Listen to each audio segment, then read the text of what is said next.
Teman-teman business owners, sempat kepikiran nggak sih kenapa ada campaign yang bisa bagus banget gitu ya, ROAS-nya bagus, dan juga ada campaign yang ketika kita launching itu ROAS-nya bisa di-block. Dan hari ini gua akan coba kasih tahu bedanya sama teman-teman campaign yang ROAS-nya bisa 6, bisa 4,6, dan campaign yang jeblok. Karena gue mengalaminya, lu mengalaminya, artinya semua orang mengalaminya, tapi pasti ada caranya dong untuk bisa keluar dari fase jeblok ya ROAS-nya. Jadi gimana caranya?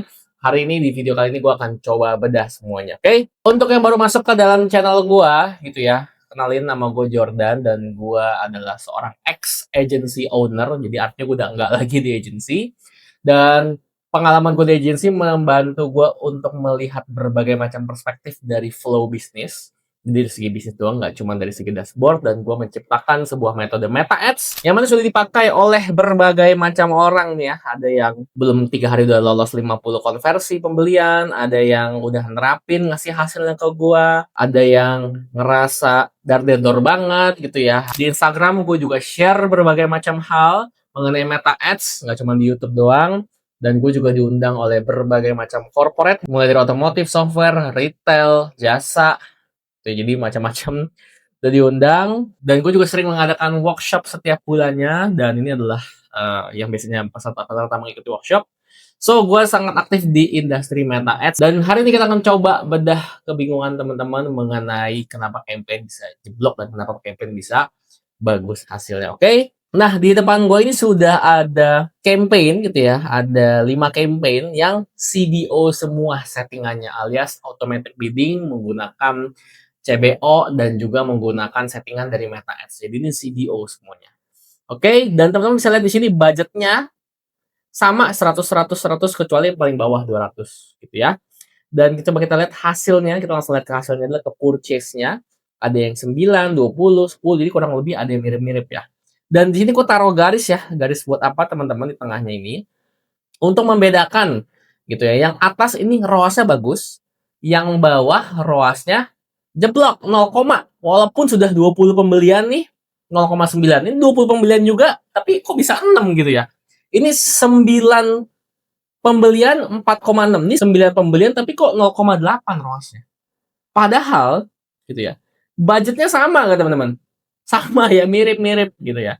Produknya sama nggak? Sama teman-teman. Nanti teman-teman akan lihat produknya apa. Ini menjadi kebingungan dari teman-teman juga gitu ya. Banyak yang nanya-nanya juga. Budgetnya sama, audiensnya sama, platformnya pakai Meta Ads juga gitu ya. Tapi kok hasilnya bisa beda?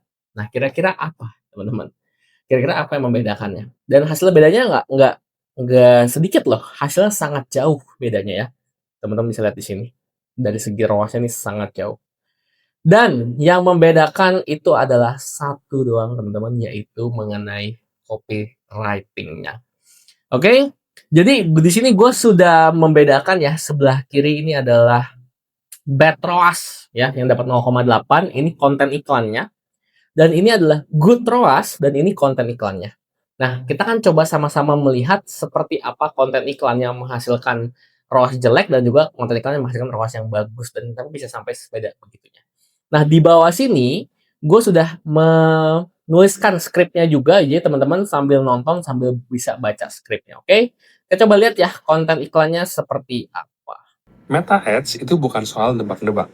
Tenang, ada cara cepat keluar dari fase testing. Gua sih lebih peduli profit ya daripada struktur campaign. That's why gue membuat sebuah framework untuk teman-teman yang pengen profit dari iklan di Meta Ads. Mau produk fisik, produk digital, bisa applicable dan studi case-nya ada di YouTube gua. Bahkan, coba deh lihat nih, orang yang ngikutin framework ini, plak ketiplak aja udah bisa hasilin ratusan juta. So, bagian gua untuk nyusun framework ini udah selesai, sekarang giliran lo buat praktekin dan ngerasain sendiri hasilnya.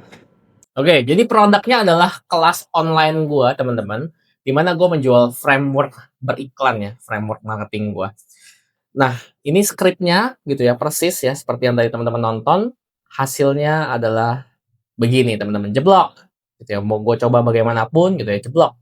Nah, sekarang kita coba yang ROAS-nya bagus. Oke, ini ada skripnya juga, teman-teman silakan tonton. Yang unik adalah visualnya sama. Jual produk 99.000 tapi sehari cuma dapat 1-2 pembeli. Masalahnya bukan di harga lo, tapi di cara lo ngiklaninnya. Gue udah rangkum caranya ke dalam framework Meta Ads Digital Selling, plug and play, cocok buat jualan fisik maupun jualan produk digital. Fokusnya satu, bikin lu cepat dapat profit dari hari pertama. Member-member gue juga udah pada banyak yang ngerasain hasilnya, dan yang beli framework ini pada ngasih rating bintang 5 karena metode ini beneran works buat menghasilkan profit. Dapetin frameworknya sekarang ya. Oke, teman-teman lihat ya. Depannya sama ya. Tuh. Depannya sama ya visualnya. Jadi yang beda tuh literally hook-nya doang. Di sini gue sudah menggunakan struktur yang sama juga, teman-teman. Dari hook, habis itu kasih bridging-nya, kasih solusi, kasih proof, kasih CTA. Jadi struktur gue kurang lebih selalu pakai yang seperti ini. Jadi teman-teman yang masih bingung nyusun script iklan seperti apa, teman-teman bisa ikutin struktur gue nih. Yang beda itu di bagian mana? Yang banyak beda itu di bagian hook-nya, kalau teman-teman lihat. Nah, sekarang kita coba deep dive ya. Apa sih yang sebenarnya gua beresin dalam iklan Meta Ads gua atau copywriting gua, padahal visualnya sama ya, plek-ketiplek sama, tapi kok bisa bedanya jauh banget nih, teman-teman pasti udah penasaran kan sama skripnya seperti apa. Dan ini adalah hal-hal yang gua ubah, yang akan menjadi notes penting buat teman-teman ketika bikin konten iklan. Jadi ini simak teman-teman baik-baik. Yang pertama yang gue beresin itu adalah gue mengubah hook-nya dari general menjadi sesuatu yang spesifik. Teman-teman nangkep nggak? Di hook-nya gue, itu selalu bilang, di pertama, ketika gue mendapatkan ROAS yang jelek, itu gue bilang gini, ada cara cepat keluar dari fase testing. Ya kan, di sini ya. Ads itu bukan soal nebak-nebak, tenang. Ada cara cepat keluar dari fase testing. Jadi kayak nggak spesifik. Meta Ads itu bukan soal nebak-nebak. Ada cara cepatnya loh. Dibikin general dan yang ngambang aja gitu. Sedangkan yang satunya lagi ini super spesifik. Lu jual produk digital 99.000 tapi cuma laku 1-2 per hari. Jadi gue mencoba untuk menuju audiens yang spesifik. Dan ternyata ketika gue menuju audiens yang spesifik, ini benar-benar kena gitu di mereka, gitu ya.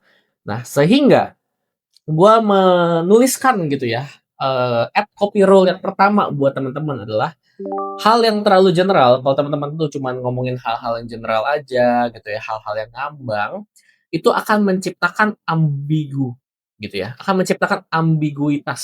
Nah, sehingga teman-teman tidak boleh membiarkan audiens atau market teman-teman itu bingung kebingungan. Ini gimana bro? Maksud lu gimana? Gua nebak-nebak dan pengen keluar iya, cuman how gitu loh. Makanya teman-teman dibanding membuat copywriting yang ambigu, gue sangat menyarankan untuk teman-teman membuat copywriting yang jelas atau clear. Sebagai contoh, gitu ya. Nah di sini gue bridgingnya itu kan gue sih lebih peduli profit ya daripada struktur campaign. Oke, terus apa gitu loh? Oke, gue tahu lu lebih peduli profit daripada struktur campaign. Nah ini gue ganti, kita ganti jadi masalahnya bukan di harga, tapi cara ngiklannya. Oke, jelas dan kita validasi. Jadi kita bilang jual produk digital 99.000 tapi cuma laku 1-2 per hari. Bridgingnya, masalahnya itu bukan di harganya, tapi cara ngiklannya. Ya, sini ya. Tuh. Coba lihat lagi. 99.000 tapi sehari cuma dapat 1-2 pembeli. Masalahnya bukan di harga lo, tapi di cara lo ngiklaninnya. Jadi kita nggak menyalahkan harganya, tapi cara iklannya yang salah. Gitu. Jadi kita bikin dibanding ambigu, gue sih lebih peduli profit daripada struktur campaign. Jadi kemana-mana gitu loh, ambigu banget. Dan satu hal lagi yang gue juga ubah adalah dari segi solusinya, gitu ya. Nah di sini semuanya applicable dan study case-nya ada di YouTube gue. Oke, gue ini nggak spesifik juga, nggak spesifik sehingga ambigu gitu kan ya. Kalau kita mau bikin ini jadi jelas, fokusnya satu, bikin lu cepet dapat profit dari hari pertama. Langsung to the point, spesifik, jelas, gitu ya. Nah ini yang kita ubah. Jadi gue cuma ngubah di bagian sininya, di bagian bawahnya. Kalau teman-teman lihat di sini, tuh ya, di bagian scriptnya, di bagian bawahnya doang, fokus satu, bikin lu cepet dapat profit dari hari pertama. Tapi ininya sama kan. That's why gue bikin framework buat teman-teman yang mau ngiklan, produk fisik, produk digital, sama atasnya. Gue udah rangkum caranya, cocok buat jual produk fisik, produk digital. Yang beda adalah di sini ya, di bawahnya. Oke, sisanya proof ini juga kurang lebih sama, nggak beda jauh gitu ya. Yang penting ada kita kasih lihat hasilnya gitu.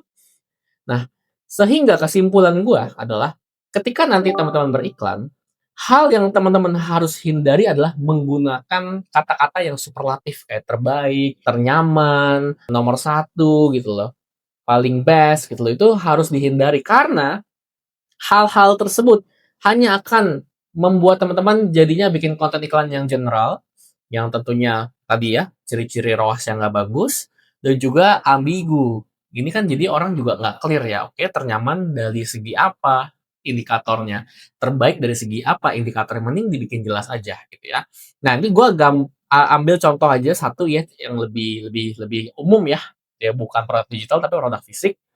Sebagai contoh misalkan teman-teman jualan baju. Nah, kadang-kadang ada konten iklan yang bilang, "Oke, baju ini itu bahannya udah the best ya, terbaik dan ini nyaman banget buat dipakai." Nah, kalau kayak voice over-nya kayak gitu atau penjelasannya kayak gitu, kayak orang bakal merasa kayak, "Kemarin gue juga ngelihat ada orang yang bilang bajunya bagus dan nyaman," gitu kan ya. Tapi kalau teman-teman bisa spesifik dan jelas ya, jadi 2 keyword ini, spesifik, jelas sama penawarannya, kita ubah jadi baju ini menggunakan katun combat yang menggunakan 100% kapas alami. Nah, buat apa kapas alaminya? Ini paling cocok buat nggak bikin gerah kepanasan, jadi nggak bakal banyak keringetan gitu loh kalau beraktivitas. Nah, jadi kayak jelasin nyaman tuh apa, dibanding cuman nyaman, nyamannya seperti apa? Oh, nyamannya adalah nggak bikin gerah, kepanasan, dan keringetan. Nah, ini kita lebih clear kan, lebih kebayang, oh iya, iya sih gue suka beraktivitas dan suka keringetan kadang-kadang kalau beraktivitas. Tapi kalau nyaman doang kayak nyaman kayak gimana? Nyaman apa yang dimaksud? Jadi harus lebih jelas ketika membuat konten iklan. Jadi ini adalah rule yang unik menurut gua di nomor 2 sehingga kalau teman-teman bisa menjelaskan masalah dari audiens teman-teman dengan cara yang lebih baik dibanding lo ngomong nyaman, lo harus menjelaskan, melafalkan dengan clear nyaman yang dimaksud apa. Nyaman yang dimaksud adalah gak bikin badan lo gerah dan juga keringetan. Oke. Nah, ketika lo bisa menjelaskan dengan lebih baik, maka Anda akan mendapat kepercayaan mereka. Oh bener sih, gue suka keringetan ya. Gue suka gerah kalau pakai baju. Tapi kalau cuma nyaman doang, ini superlatif. Jadi hindari kata-kata superlatif di dalam konten iklan. Coba jelaskan dengan clear maksud dari terbaik, ternyaman, termurah gitu loh. Termurah dibandingkan apa. Oke? Sebisa mungkin kayak gitu, hindari yang superlatif. Dan nomor 3 itu adalah hook iklan ternyata lebih penting daripada body iklan. Teman-teman bisa lihat di sini, yang gue ubah kan cuma hooknya doang. Struktur sisanya sama, solusinya sama, ya. Proofnya juga sama, kasih lihat member gue. CTA ya gitu-gitu aja kan ya. Dapetin ya giliran lu ya. Jadi sebenarnya gue bilang ini kan body iklan ya dari solusi proof CTA. Solusi proof CTA. Nah, hooknya ini kan hook bridging ini yang benar-benar beda kan di dalam dua konten iklan itu. Nah, dengan gue membedakan atasnya doang sama di sininya, hasilnya tuh udah bisa beda jauh gitu loh teman-teman. Nah, ini harus obsesi dengan hook iklan dibandingkan uh, bawah-bawahnya. Bawah-bawahnya teman-teman ikutin gua aja strukturnya solusi, proof, habis itu CTA. Jadi struktur body iklan sama gitu ya di 10 konten iklan, 20 konten iklan tuh nggak masalah. Yang penting hooknya tuh bisa kena bridgingnya. Teman-teman bisa jelas dan clear. Nah, mengubah hook doang bisa membuat ROAS 5 sampai 6 kali lipat lebih baik. Dan ini sudah dialami oleh berbagai macam member gua gitu ya. Waktu itu gue juga sempat ngeliat ngebales di instastory member gua, dia bilang tiba-tiba dia nge-upload gitu ya, dia jualan kelas untuk belajar UTBK untuk para anak-anak SMA gitu kan ya. Nah habis itu tiba-tiba ada satu hari di mana revenue-nya tuh lompat 7 kali dari biasanya. Jadi let's say kalau setiap hari itu 1 juta, 1 juta, 1 juta, tiba-tiba ada hari di mana 7 juta, jebret gitu kan ya. Nah pas gue tanya, gue reply di stories, ini pasti ketemu angle hook yang winning gitu ya. Dia bilang iya bener nih. Ini gue kasih screenshotnya aja ke lu. Teman-teman berarti harus obsesi kan sama hook iklannya karena hook iklannya bisa memberikan 7 kali lipat lebih banyak. Jadi gue udah lihat berkali-kali kasus yang sama gitu ya. Nggak cuma di gue doang tapi di berbagai macam orang gitu ya. Apa lesson learn yang bisa kita pelajari ya teman-teman ya dari kasus ini ya, kasus konten iklan ini dan hubungannya dengan ROAS. Yang pertama adalah teman-teman nggak perlu kebanyakan taktik setting iklan ya untuk bisa dapat ROAS bagus. Karena gue masih dapat banyak banget pertanyaan gitu ya. Kalau settingan yang bagus, itu struktur campaign-nya seperti apa? Lu aktifin bidding-nya bagaimana? Lu pakai manual bid atau CBO atau EBO gitu loh. Maksud gua kayak itu penting, cuman bukan yang paling utama. Nah, sekarang teman-teman bayangin kalau teman-teman cuma ngebenerin konten iklannya bisa dapat 5 sampai 6 kali lipat, apa nggak lebih baik kita tinggal benerin seperti yang tadi gua kasih tahu ke teman-teman aja dibanding kayak terlalu sibuk sama settingan iklan gitu kan ya. Jadi stop obses kebanyakan dengan settingan iklan. Di era sekarang harus obses dengan konten iklannya. Oke? Itu adalah lesson learn yang pertama. Nah, sekarang kita masuk ke lesson learn yang kedua dari kasus yang tadi. Di zaman sekarang ya, penawaran yang jelas, yang clear, itu lebih memberikan konversi dari gimmick ngambang. Karena dulu ada era di mana ketika belum banyak orang yang beriklan, selalu bilang, lu pengen nggak dapat hasil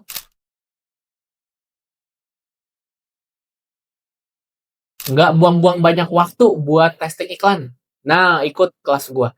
Nah, sekarang lu harus memberikan penawaran yang jelas.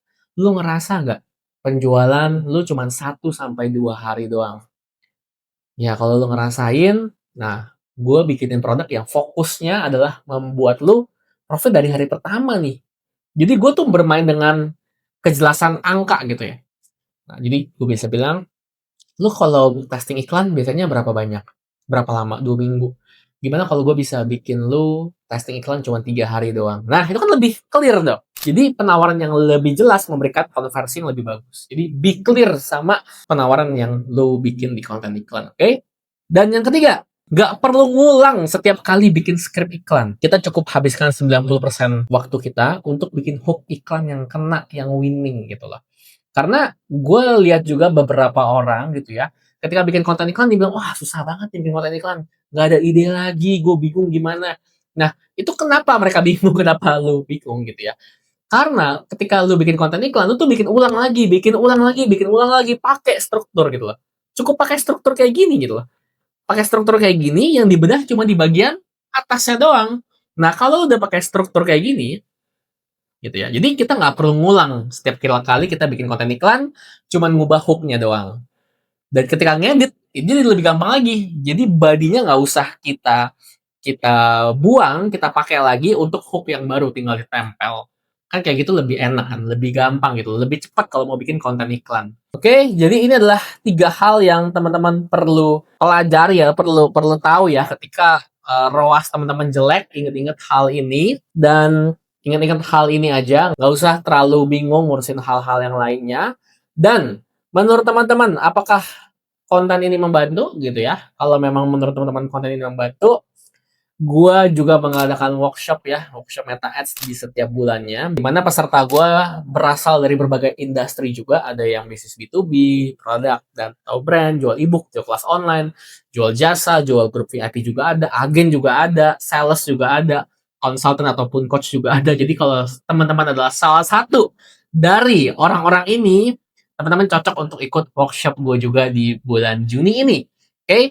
Dan tadi gue juga udah share ya ke teman-teman testimoni-testimoni yang sudah ikut workshop seperti apa. Lengkapnya juga ada di Instagram gue. Dan gue tunggu teman-teman di kelas ya. Semoga video ini bisa membantu dan kita ketemu lagi di next video, oke?